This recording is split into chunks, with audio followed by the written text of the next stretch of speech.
골로새서 1장을 쭉 보면서 골로새서 1장은 우리가 흔히 기독론이라고 말을 하거든요. 바울이 그러면 골로새 교회에 왜 이 1장의 이 표현들을 쭉 했는가라는 것을 그 조그만 아티클에서 한마디로 정리해 놓은 게 있습니다. 보시면은 이런 내용입니다. 예수님이 우리를 위해 세상에 오신 것이 아니라 우리가 예수님을 위해 세상에 왔다. 이런 표현이거든요. 사실 신학적으로는 문제가 있죠. 이게 어찌 보면 말이 안 될 수 있는데 말이 되는 말이에요.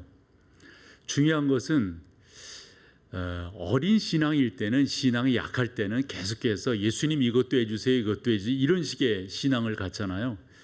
그러나 우리의 신앙이 성숙해지면은, 좀 자라나면, 좀 커지면은 뭐라고 말합니까? 내가 그러면 예수님을 위해서 무엇을 할 수 있단 말이지? 내가 주님을 위해서 어떻게 살 수 있단 말이지? 이와 같은 질문을 던지게 된다 하는 거죠. 이 표현이 저에게 적절하게 위로가 되고 격려가 되고 우리 성도들과 한 번 더 나눠야 되겠다 싶었던 것은, 저의 설교를 이렇게 쭉 정리해 볼 때 상당 부분 여러분과 나누었던 주제가 성숙에 대한 것이었습니다. 예수 그리스도를 믿는다고 하는 그 골은 성숙에 있는데, 성숙한 신앙인은 어떠한 삶의 태도를 취하게 되는가, 이것을 참으로 많이 나누었는데, 그러한 저에게 예수 그리스도께서 우리를 위하여 세상에 오신 것이 아니라 우리가 세상을 위하여, 세상에 주님을 위하여 왔다고 하는 이 표현이 그래서 더 이해가 되고, 그래서 여러분들과 좀 더 나누게 되는 것입니다. 예수 그리스도를 우리가 옳게 안다면 그분이 어떠한 분인가를 우리가 깨닫게 될 때, 어린아이의 신앙은 자꾸 그분에게 뭔가를 달라고 그럽니다. 이것도 해주세요, 저것도 해주세요. 그러나 성숙한 신앙이 되면, 성숙한 자리에 이르게 되면 그분을 위하여 나는 무엇을 할 수 있을까 해서 어떤 분은 순교의 자리까지 가게 되는 것 아니겠습니까? 우리가 그러한 신앙을 좀 더 가져야 되겠다 하는 겁니다. 그래서 이 골로새서 1장을 이렇게 볼 때 사도 바울이 골로새 교회에 예수님에 대해서 마치 쭉 뭔가를 펴놓고, 이 파노라마의 형태처럼 이렇게 예수님을 쭉 펴놓고 골로새 교회에 설명을 하는데, 그렇게 설명하는 데는 다 이유가 있다라고 생각합니다. 말인즉슨 여러분, 우리가 신앙생활을 하면서 계속해서 예수님에게 이것만 해주세요, 저것도 이런 식으로만 할 수는 없잖아요. 그런 성도들의 문제가 있다면 다름이 아니라 예수 그리스도를 좀 더 정확하게 의미 있게 만나고 이해하지 못했기 때문이다 라는 것입니다. 그래서 사도 바울은 1장에서 예수 그리스도가 어떤 분인가를 우리 가운데 설명을 할 때 16절을 보시면, 만물이 그에게서 창조되되 그랬습니다. 그래 그로 말미암고 그를 위하여 창조가 되었다. 뭐가요? 만물이. 여기서 주어, 그가 누구를 말하는 겁니까? 우리가 이 문장만 보더라도 금방 알 수가 있습니다. 예수님을 말씀하는 거잖아요. 예수님 때문에 만물이 창조되었고, 예수님으로 말미암아 그 만물이 이 땅에 지어졌다라고 하는, 그라고 하는 주어에 방점이 찍혀 있는 것을 보게 됩니다. 말인즉슨 골로새 교회가 예수, 그분이 어떤 분인가를 좀 더 이해하고 알기를 원했던 거죠. 계속 되어지는 17절을 보면, 또한 그가 만물보다 먼저 계시고 만물이 그 안에 함께 섰다, 이렇게 표현했는데, 다른 말로 표현한다면 우리가 뭔가를 만들어 놓았으면 그 만든 것을 유지해 나가는 거 있잖아요. 그 유지하는, 다르게 우리가 표현하면 운행해 나가신다, 이런 표현을 쓰는데, 그 유지하고, 즉 운행해 나가시는 주체가 누구란 말씀이죠? 예수님이시다 하는 겁니다. 이 말씀과 같이 연결해서 볼 수 있는 게 히브리서 1장 3절입니다. 이 말씀 우리가 같이 한번 읽어보실까요? 이는 하나님의 영광의 광채시요 그 본체의 형상이시라. 그의 능력의 말씀으로 만물을 붙드시며 죄를 정결하게 하는 일을 하시고, 높은 곳에 계신 지극히 크신 이의, 여러분 여기서 지극히 크신 이는 누구를 말씀합니까? 성부 하나님을 말씀하죠. 그러니까 사도 바울이 지금 선언적으로 우리가 믿는 예수, 그분이 누구이신가를 쭉 말씀하는데, 그분은 창조주이시다.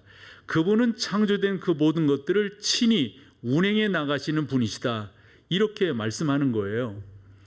우리가 어려서부터 예수님에 대해서 들은 말씀 가운데 예수님께서는 이 우주 만물을 붙들고 계시다, 이런 말이 있어요. 붙든다라고 하는 말은 그것이 잘못되지 않도록, 그것이 어그러지지 않도록, 뒤틀리지 아니하도록 딱 정렬된 상태로 만들어 놓으시고 이끌어 가신다 하는 말씀이죠. 그 일을 누가 하신다고요? 예수님께서 하신다 하는 겁니다. 18절로 20절을 보면 사도 바울은 예수님을 골로새 교회가 이렇게 이해하기를 바라며 쓰기를, 그는 몸인 교회의 뭐라고요? 머리시라고. 그러니까 바울이 이렇게 말하는 데는 당시 골로새 교회가 가지고 있었던 여러 정황 때문에 이렇게 예수님을 설명하고 있는 겁니다. 그저 예수님은 나에게 필요한 것이나 채워주고 예수님은 나를 구원시켜서 하늘나라로 이끌어 가시는 그 정도의 분이 아니라, 바로 그분은 모든 것의 주체이시고 모든 것을 친히 이끌어 가시는 바로 우리의 하나님이시다라고 하는 것을 설명하는 겁니다. 다르게 이야기를 한다면 왜 이런 이야기를 하는 걸까요? 골로새 교회가 가지고 있는 모든 문제의 원인을 살펴봤더니 그 원인의 가장 중요한 것은 예수 그리스도를 옳게 이해하지 못하고 예수 그리스도가 누구인지를 옳게 깨닫지 못하는 가운데서 생겨난 것이다 라는 것을 진단했기 때문입니다. 그래서 조금 더 성경을 살펴볼게요. 우리가 읽은 오늘 본문의 첫 절인 9절을 보면 이렇게 설명되어져 있죠. 이로써 우리도 듣던 날부터 너희를 위하여 기도하기를 그치지 아니하고 구했다, 이렇게 설명했어요. 그러면 사도 바울이 뭔가를 골로새 교회로부터 들었다는 것 아니에요. 골로새 교회의 형편을 에바브라디도라고 하는 목회자가 바울에게 전해줬다는 거 아니에요. 그렇죠? 뭔가를 들었다는 말이에요. 그런데 그 들은 것을 갖고 기도하기를 그치지 아니고 구했다라는 표현을 보면 그 들은 것이 그냥 일반적으로 그냥 좋고 뭐 이런 게 아니라고 생각이 돼요. 그러면 무엇을 들었을까? 그래서 2장으로 가서 몇 가지를 살펴보면 그 중에 4절입니다. 교묘한 말로 너희를 속이지 못하게 하라, 이런 말입니다. 여기서 교묘한 말로 너희를 속이지 못하게 하라 라고 하는 말은 그 당시에 일반적인 소피스트리 전하는 철학이 있었어요. 이것이 바로 우리의 구원이다, 이런 말이죠. 바울은 진정한 우리의 구원은 예수 그리스도의 십자가와 부활로 이루어진다라는 것을 명확하게 전했건만 예수 그리스도를 옳게 이해하지 못하고 예수 그리스도를 옳게 믿지 못하니까 이것도 솔깃하고 저것도 솔깃한 거예요. 어찌 보면 우리 가운데 이런 모습이 적지 않을걸요. 우리가 왜 교회에서 이런저런 옳지 못함에 속하게 되는가? 다른 데 있지 않잖아요. 예수 그리스도를 옳게 이해하고 믿는다면 그 가운데 들어갈까요? 그렇지 않다고 저는 생각을 합니다. 8절로 보면 한 걸음 더 나가서 누가 철학과 헛된 속임수로 너희를 사로잡을까 주의하라. 이런 여러 가지 일들이, 그래서 바울은 이와 같은 말을 한마디로 말하기를 초등학문이다, 이렇게 말을 했어요. 여러분, 여기서 초등이라고 하는 말의 의미를 아시겠죠? 그렇죠? 클래스로 본다면 너무도 낮은 거예요. 너무도 낮은 거예요. 우리가 주 예수 그리스도의 그 깊이와 넓이와 그 높이와 길이를 알아야 되지 않겠어요? 이런 것들을 알지 못하니까 교회 안에서 이런 문제에 부딪히고 이런 시험에 부딪히고 이런 저런 경우에 힘들어하게 된다는 말씀이죠. 예수 그리스도가 누구이신가를 명쾌하게 우리가 안다면, 그분이 내 안에 어떤 역사를 이루신 분인가를 안다면 그저 다고다고하는 초등학문에 머물러 있지 아니하고, 말씀드린 것처럼 내가 그분을 위해서 어떠한 삶을 살 것인가, 내가 그분을 위해서 어떻게 헌신하고 봉사할 것인가 라는 생각을 갖게 되지 않겠느냐 하는 겁니다. 하나 더 볼게요. 16절입니다. 그러므로 먹고 마시는 것과 절기나 초하루나 안식일을 이유로 누구든지 너희를 비판하지 못하게 하라. 이 말은 뭐냐면 그 당시에 또 세상적인 그러한 어떤 그 속임수들, 세상적인 그러한 유혹들도 있었지만 특별히 유대교의 유혹이 컸어요. 예수 그리스도 그것만 가지고 안 돼. 그 2% 부족한 거야. 율법도 지키고 계명도 그리고 안식일도 지키고 이런 식의 이야기인 거예요. 그때 사도 바울은 유대의 구습에 빠지지 말라 이런 말입니다. 한 번 더 정리를 해보면 사도 바울이 이 골로새서 교회의 그 여러 이야기들을 들을 때 딱 진단한 게 이거예요. 예수 그리스도를 정확하게 알지 못하니까, 믿지 못하니까 예수 그리스도 그분이 나에게 어떤 분인가에 대한 명확한 깨달음이 없으니까 이런저런 일들이 이루어지고 있다. 그런 소식을 사도 바울과 함께하는 믿음의 사람들이 듣고 기도하기를 그치지 않았다. 이런 말씀입니다. 설교를 준비하면서 떠오르는 찬송이 하나 있었어요. 모든 것이 끝났다고 말하는 사람들의 말을 듣지 말아라. 하나님은 아직도 너에게서 시선을 떼지 않았다. 세상에서 답을 찾지 말아라. 사람들을 의지하지 마라. 너희 모든 문제는 하나님만이 해결할 수 있다. 이거 우리 찬양했던 거 여러분 기억되실걸요? 모든 것이 끝났다고 말하는 사람들의 말을 듣지, 이거 알죠? 이상하게 나 혼자 하면 되게 어색해요. 알잖아요, 여러분. 그러니까 저도 이렇게 다른 교회들 특별히 이 바깥에 있는 그런 교회들, 그 중에 한인 교회들 이렇게 가보면 안 아파하는 교회가 없어요. 진짜 100이면 100 아파하는 것 같아요. 여러분 왜 아파할까요? 문제를 들여다보면 예수님보다 자기를 더 드러내요. 여러분 어떻게 신앙생활을 하면서 주님의 교회에서 예수님보다 자기를 더 드러낼 수 있단 말이죠? 우리는 말도 안 된다라고 생각하잖아요. 근데 말도 안 되는 그 말 같은 것을 그 사람들은 행하고 있더라고요. 사랑하는 여러분, 골로새 교회가 가지고 있는 문제는 다른 것이 아니었습니다. 예수 그리스도에 대한 이해의 부족이었습니다. 맞아요. 해결책은 예수 그리스도를 옳게 아는 겁니다. 예수 그리스도 그분이 그저 우리를 구원하기 위해서만 오신 분이 아니라 그분 바로 모든 창조의 주인이시다. 그분은 지금도 이 모든 창조의 주권자가 되셔서 운행해 나가고 계시다. 그분은 우리의 생사 여탈권을 쥐고 계신 분이시고 그분만이 우리의 찬양과 경배를 받으시기에 합당한 분이시다. 바울의 이야기는 그겁니다. 주님의 교회에 이런저런 문제들이 있고 이런저런 불합리함들이 있어요. 이런저런 뭐 부딪힘도 있고 그래요. 그런데 들어가 보면 딱 한결같이 그 안에는 예수가 없어요. 사람들이 교회 안에서 이런저런 분쟁을 하더라고요. 그러고 그것 때문에 서로 의견이 부딪히더라고요. 이게 진리라는 거예요. 이게 진리라는 거예요. 나중에는 감정만 남습니다. 예수 그리스도의 이름은 온데간데 없습니다. 사랑하는 여러분, 저는 여러분들과 같이 신앙생활을 하면서 내가 이 세상에 사는 것은 예수 그리스도, 그분이 나에게 행하신 것, 그래서 나는 그분의 영광과 그분의 존귀와 그분의 온전함을 드높이며 살아가는 나라고 하는 사실을 나타내며 산다고 하는 것이죠. 이 말씀을 이렇게 생각하며 떠오른 성경은 요한복음 12장에 나오는 지극히 비싼 나드 한 근을 예수님의 발에 부었던 여인의 모습이 떠올랐습니다. 이 말씀은 마태복음 26장에도 마가복음 14장에도 기록되어 있는데 누가복음 7장 36절 이하에 나오는 이 말씀은 같은 여인인가에 대한 신학적 분분함이 있습니다.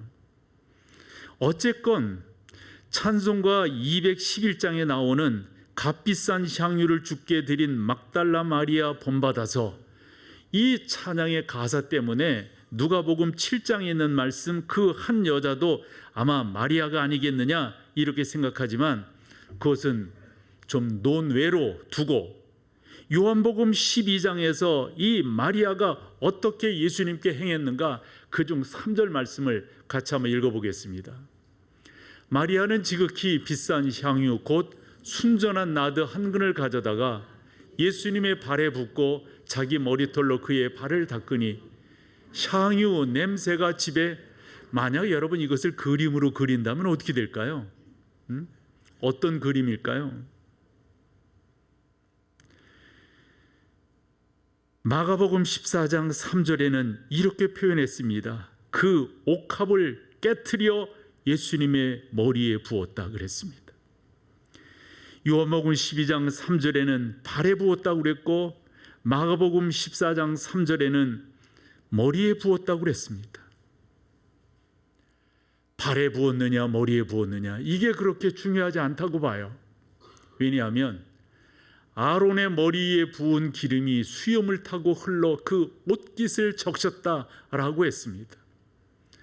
아마도 요한은 그 여인이 그 향유를 붓고 행한 행위를 기록하려고 아마도 그의 머릿결로 그렇게 닦는 것을 이야기했다고 한다면 마가는 참으로 귀한 것을 주님께 드렸다라는 것을 강조하기 위해서 아마도 그렇게 썼다고 생각합니다. 그런데 중요한 것은 이와 같은 헌신을 보고 따지는 사람이 있었어요. 뭐라고 따졌습니까? 왜 허비하느냐?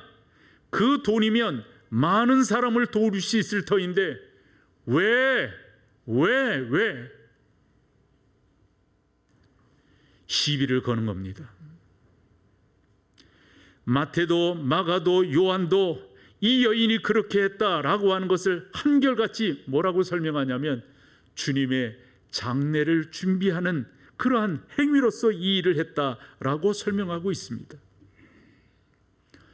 오늘 골로새 말씀을 읽으면서 또 그 짧은 아티클 가운데 그 표현을 보면서 우리에게 주 예수 그리스도가 어떤 분인가가 어떻게 이해되고 어떻게 믿고 있느냐에 따라서 우리의 행동은 사뭇 달라질 거다 하는 거죠. 이 마리아의 신앙 가운데는 예수 그리스도가 가장 귀했어요. 예수 그리스도 말고는 없었어요. 절대적인 가치였습니다. 우리가 종점이라고 한 말을 쓰잖아요. 내 인생 여정 끝내어 강 건너 언덕 이를 때 바로 그곳이 어디라고 하는 걸 우리는 믿잖아요. 이것을 분명히 안다면 예수 그리스도 그분은 나에게 어떠한 분이냐 하는 겁니다. 조건적인 신앙은 너무 어린 신앙이에요. 저는 어렸을 때 그런 이야기를 들으면서 왜 저 목사님 저런 말씀을 하시지? 이런 거 여러분 들으셨을 것 같아요. 여러분 부자 되고 싶죠? 11조를 많이 하세요. 11조를 많이 하세요. 어떤 목사님은 그렇게도 말씀하시더라고요. 11조를 갑을 해서라도 하세요. 그러면 하나님이 채워주실 것입니다. 그러면 아멘하고. 죄송하지만 그 종교 사기꾼 아니에요?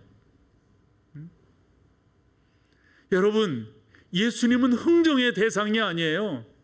예수님은 우리의 믿음의 대상이라고요. 당신이 그렇게 해주시면 나 이렇게 할게요. 그렇게 저작거리에서 서로 흥정하는 대상이 예수님이 아니시란 말입니다. 교회에서 조금 헌신한다고 했고 그것이 잘 알아주지 못하니까 또 않으니까 그것에 이런저런 옳지 못한 표현을 한다면 어찌 그 신앙을 옳은 신앙이라고 할 수 있겠습니까? 사도 바울은 갈라디아 교회에 이렇게 말을 했습니다. 갈라디아서 2장 20절입니다. 같이 한번 읽습니다.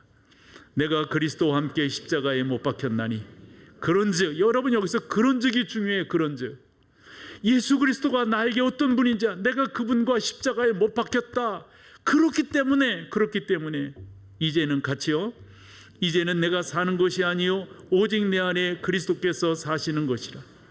이제 내가 육체 가운데 사는 것은 나를 사랑하사 나를 위하여 자기 자신을 버리신 하나님의 아들을 믿는 믿음 안에서 사는 것이라.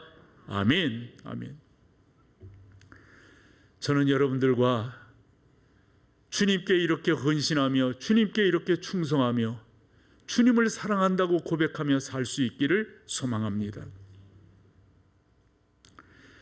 지난번 말레이시아 선교, 이제 한인 선교 60주년 되어서 그때 다녀왔잖아요. 그래서 그곳에 가가지고 전 많은 도전을 받았는데 그 중에 하나가 무슨 정보기관에서 사용하는 그런 용어들을 사용하면서 선교사 자신들을 부르더라고요. 나는 사실 화이트 요원이에요. 나는 사실 블랙 요원이에요. 이런 표현을 쓰더라고요. 화이트 요원이라고 하는 것은 드러내놓고 하는 거고요. 블랙 요원이라고 하는 것은 감추어서 드러내놓고 하지 않는 거예요. 아다시피 여러분, 말레이시아는 어떤 나라입니까? 국교가 뭡니까? 이슬람이거든요. 거기서 드러내놓고 한다고 하는 것은 쉽지 않아요. 말레이시아는 우리가 흔히 동말레이시아, 서말레이시아 이렇게 나누어요. 동말레이시아라고 하는 것은 인도네시아 쪽에 붙어 있는 말레이시아 땅을 동말레이시아다 이렇게 말하고, 서말레이시아라고 하는 것은 그 싱가포르 그 위쪽을 서말레이시아 이렇게 말합니다. 거기에 KL이 있죠. 쿠알라룸푸르가 있는 것입니다.